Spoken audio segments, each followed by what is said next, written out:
I want to show you a clip that Australians have seen many times. It's from October the 9th, 2023. Have a look. Where's the Jews? Where's the Jews? Where's the Jews? Where's the Jews?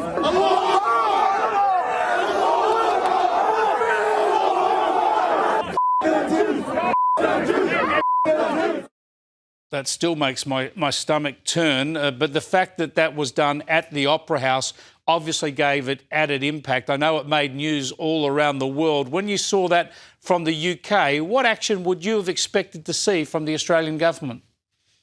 Swift, firm action to say this is completely and utterly abhorrent. And also, we stand with the Jewish nation in its time of crisis. That's what our leaders should have said very, very clearly, and they should have stuck to that.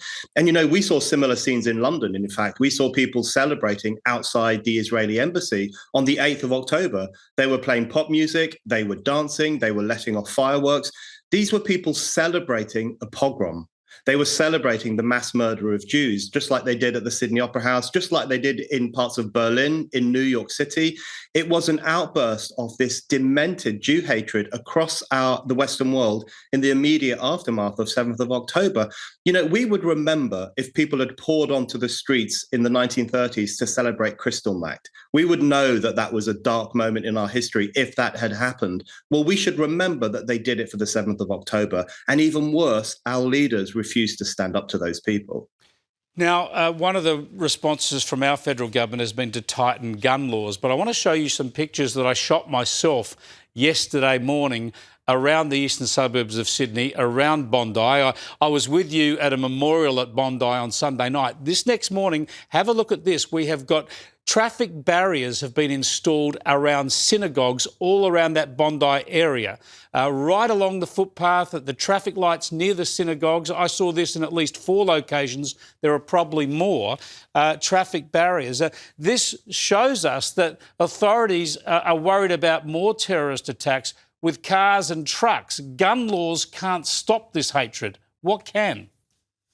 You know, we have similar scenes in the UK. We have those kinds of bollards and barriers around, well-known places and also outside Jewish institutions. You know, when you walk past a building in London, and if there are armed guards outside or lots of people guarding the building, you just know straight away it's a Jewish institution. It's a synagogue, or it's a Jewish school, or it's a Jewish museum. This is the sad fact of life in 2026 in the Western world.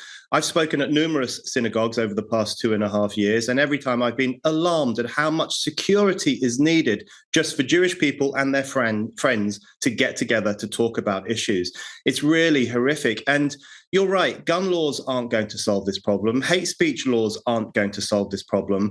We need a culture war against Islamism and its apologists right across society. We need the freedom to call this poisonous ideology out. We need more of a firm stance against it. And we need to make sure that anyone falling under the spell of this Jew hatred ideology is caught in good time before they can do any more harm. That's what we need, a brave stand against the ideologies that threaten our way of life and our way of civilization.